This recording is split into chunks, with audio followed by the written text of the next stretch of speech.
관계의 상처를 넘어서 관계는 우리를 가장 깊이 빚고 또 가장 깊이 베이는 자리입니다. 한 사람의 한마디가 평생 우리를 일으키고 한 사람의 등돌림이 평생 우리를 흔들기도 합니다. 오늘 우리는 가장 가까운 자리의 상처에서 시작해 다윗과 요나단의 우정, 예수님의 관계, 그리고 사랑은 허다한 허물을 덮는다는 마지막 자리까지 관계의 상처를 넘는 7 묵상을 함께 걸어갑니다. 잠언은 관계의 깊이를 한마디로 정리했습니다. 친구는 사랑이 끊어지지 아니하고 형제는 위급한 때를 위하여 낳느니라. 잠언 17장 17절.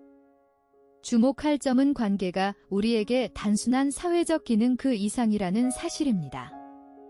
사람은 혼자 살도록 지어지지 않았습니다. 사람이 독처하는 것이 좋지 못하니. 창세기 2장 18절은 창조의 첫 결핍을 분명히 선언합니다. 그러나 관계는 가장 깊이 빚는 자리이자 가장 깊이 베이는 자리이기도 합니다. 한 사람의 칭찬이 평생 우리를 일으키고 한 사람의 외면이 평생 우리를 흔듭니다. 오늘 우리는 7장의 묵상을 따라 가장 가까운 자리의 상처, 다윗과 요나단의 우정, 사울의 그림자, 예수님과 가룟 유다, 화목하게 하는 직책, 거리와 경계의 지혜, 그리고 사랑은 허다한 허물을 덮는다까지 함께 걸어갑니다. 다윗은 자기 인생에서 가장 깊은 상처를 이렇게 노래했습니다. 나의 가까운 친구 내가 신뢰하여 내 떡을 나눠 먹던 자도 나를 대적하여 그의 발꿈치를 들었나이다. 시편 41편 9절. 주목할 점은 상처를 준 사람이 모르는 자가 아니라 가까운 친구였다는 사실입니다. 이 시편은 훗날 예수님이 가룟 유다의 배신을 두고 인용하신 말씀이기도 합니다. 관계의 가장 깊은 상처는 가장 가까운 자리에서 옵니다. 낯선 사람의 한마디는 곧 잊히지만 사랑하는 사람의 한마디는 평생 마음에 새겨집니다. 그래서 우리는 종종 마음의 빗장을 안에서 잠가버립니다. 다시는 그 깊이만큼 누구도 들어오지 못하게 하기 위해서입니다. 그러나 그 빗장은 결국 자기 자신을 외로움 안에 가둡니다. 오늘 당신의 마음 빗장 너머에 누가 서 있습니까? 관계의 상처 앞에 2가지 반응이 있습니다. 도망치는 관계는 한 번의 상처에 모든 사람을 차단합니다. 안전을 위해 마음을 닫고 살아가지만 외로움이 점점 깊어지고 결국 관계 자체가 두려움이 됩니다. 이 길은 안전해 보이지만 사실은 사람을 가장 깊이 가두는 길입니다. 마주하는 관계는 다릅니다. 상처를 그분 앞에 정직하게 가져갑니다. 필요한 거리를 두면서도 관계를 끊지 않습니다. 한 사람을 다시 신뢰하기로 결단합니다. 관계가 다시 자라는 자리에 서게 됩니다. 사도 바울은 권면합니다. 할 수 있거든 너희로서는 모든 사람과 더불어 화목하라. 로마서 12장 18절. 주목할 점은 할 수 있거든이라는 표현입니다. 할 수 없는 자리도 있다는 뜻입니다. 그러나 할 수 있는 한, 마음의 빗장을 한 칸씩 풀어보십시오. 성경에는 사람을 살리는 관계의 모범이 있습니다. 다윗과 요나단의 우정입니다. 요나단의 마음이 다윗의 마음과 하나가 되어 요나단이 그를 자기 생명같이 사랑하니라. 사무엘상 18장 1절. 주목할 점은 요나단이 잃을 것이 더 많은 사람이었다는 사실입니다. 왕자였던 그가 다윗을 사랑한다는 것은 다윗에게 자기 왕위를 양보하는 것과 같았습니다. 그러나 요나단은 다윗에게 자기 겉옷과 군복과 활과 띠까지 주었습니다. 사무엘상 18장 4절. 이 우정의 핵심은 한 가지였습니다. 여호와를 위하여 우리 둘이 서로 맹세하였은즉. 사무엘상 20장 42절. 사람을 살리는 관계의 깊이는 결국 그 관계의 중심에 누가 계시느냐에 달려 있습니다. 당신에게 한 사람의 요나단이 필요합니다. 그리고 누군가에게 당신이 요나단이 될 수 있습니다. 같은 자리에서도 어떤 사람은 빛이 되고 어떤 사람은 그림자가 됩니다. 다윗 곁에는 요나단만 있었던 것이 아닙니다. 사울도 있었습니다.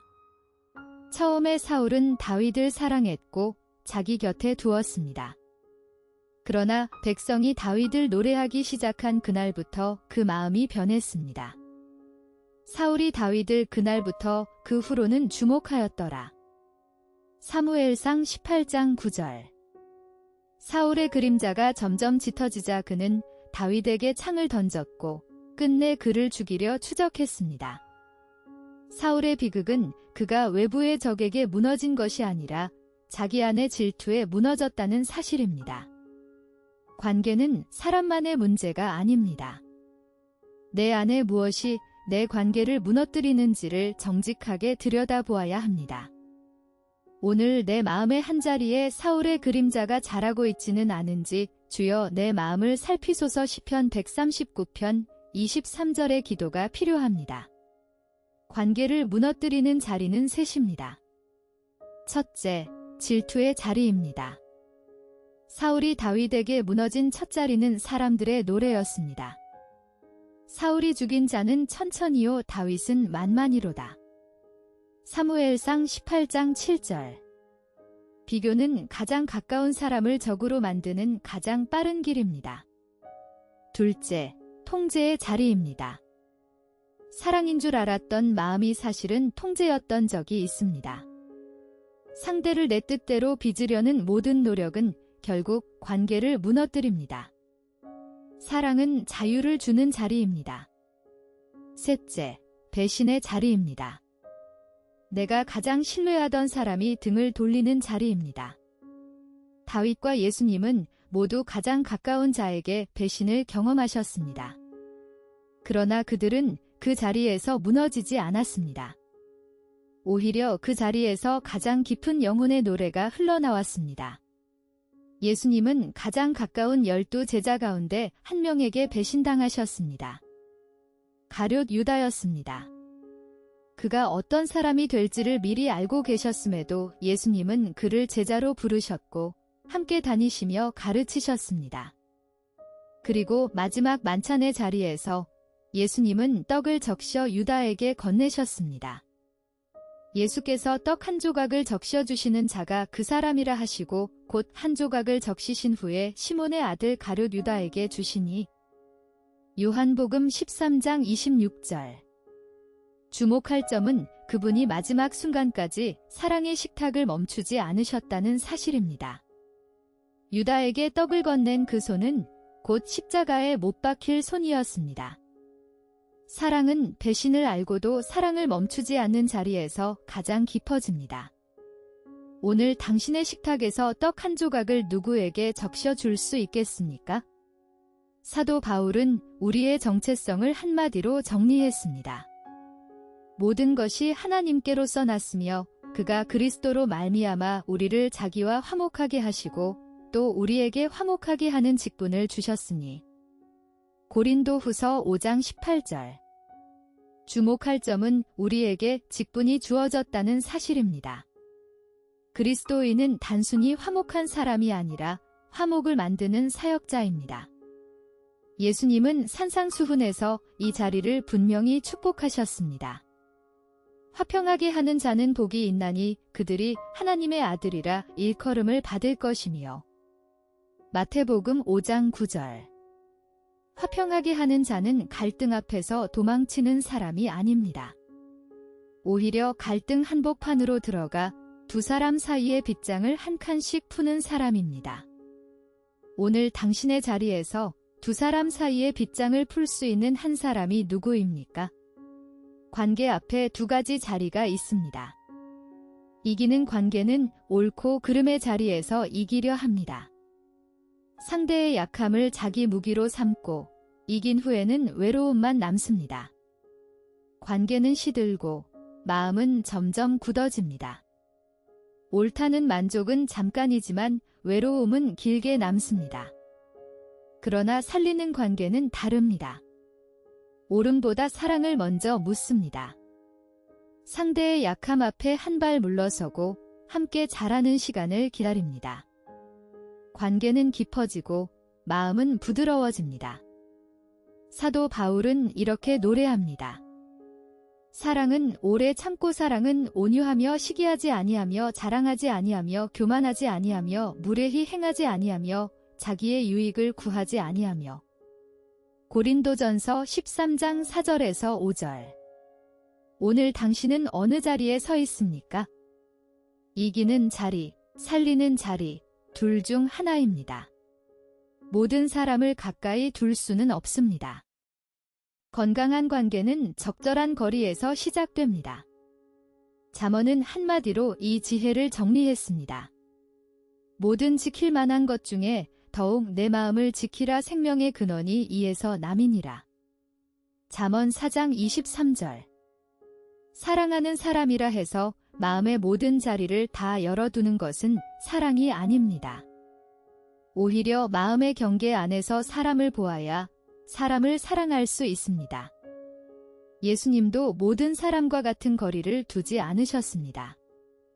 12 제자가 있었고 그 가운데서도 베드로, 야고보, 요한 3명이 더 가까웠으며 변화산과 겟세마네의 자리에 그 셋만 데려가셨습니다.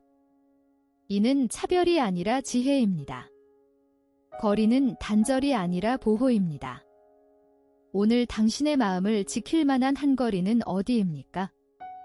그분께 묻고 마음의 자리를 다시 정돈해 보십시오. 거리에는 세 자리가 있습니다. 첫째, 가까이의 자리입니다. 삶을 함께 나누는 한두 사람이 있습니다. 다윗에게 요나단이 있었고 예수님께 베드로, 야고보, 요한이 있었습니다. 이 자리는 영혼이 정직하게 풀어지는 자리입니다. 한두 사람만 있어도 인생은 충분히 깊어집니다. 둘째, 적당한 거리의 자리입니다. 모든 사람을 가까이 둘 수는 없습니다. 잠언은 노하기를 더디하라 거리를 지킬 줄 아는 지혜를 권합니다. 적당한 거리는 단절이 아니라 보호입니다. 셋째, 잠시 떨어지는 자리입니다. 건강하지 않은 관계 가운데서는 잠시 떨어져 호흡할 시간이 필요합니다. 예수님도 한적한 곳에 물러나셨습니다. 마가복음 1장 35절. 거리는 회복의 자리이기도 합니다. 오늘 당신에게 필요한 거리는 어떤 거리입니까? 관계의 상처를 넘는 마지막 자리는 결국 사랑입니다. 사도 베드로는 이 진리를 분명히 노래했습니다. 무엇보다도 뜨겁게 서로 사랑할지니 사랑은 허다한 죄를 덮느니라. 베드로전서 4장 8절. 주목할 점은 덮는다는 표현입니다. 사랑은 허물을 부정하지 않습니다. 그 허물을 보고도 사랑은 그 위에 자기 옷을 펼칩니다. 노아의 두 아들 셈과 야벳이 그러했습니다. 벗은 아버지 노아를 보고 비유는 함과 달리 그들은 옷을 가져다가 어깨에 메고 뒷걸음으로 들어가서 아버지의 하체를 덮었습니다. 창세기 9장 23절. 이것이 사랑의 자리입니다. 정죄하지 않고 비웃지 않고 그 자리에 자기의 옷 한 자락을 덮어주는 것, 관계의 상처를 넘는 가장 깊은 자리는 결국 그분의 사랑을 입은 우리가 그 사랑 한 자락을 다른 사람에게 덮어주는 자리입니다. 이 책이 한 가지 묻고자 했던 것은 분명합니다. 관계의 상처에 갇혀 살 것인가, 그 상처를 넘어 더 깊은 사랑의 자리로 나아갈 것인가. 가장 가까운 자리의 상처, 다윗과 요나단, 사울의 그림자, 예수님과 가룟 유다, 화목하게 하는 직책, 거리와 경계의 지혜, 그리고 사랑은 허다한 허물을 덮는다. 7 묵상을 따라 우리가 함께 걸어온 길은 결국 한자리로 우리를 데려갑니다. 무엇보다도 뜨겁게 서로 사랑할지니 사랑은 허다한 죄를 덮느니라. 베드로전서 4장 8절. 관계의 상처는 관계의 끝이 아니라 더 깊은 사랑의 자리로 가는 통로입니다. 이로써 시즌 2의 G05내면 치유 10권의 묵상이 마무리됩니다. 다음 그룹 G06시대 분별의 자리에서 다시 만나 뵙기를 기다립니다. 오늘의 자리에 잠시 더 머물러 당신이 떠올린 그 한 사람에게 사랑의 한 자락을 펼쳐보십시오. 구독과 좋아요는 다음 영상의 빛이 됩니다. 우주나 Q3 채널에서 다시 만나요.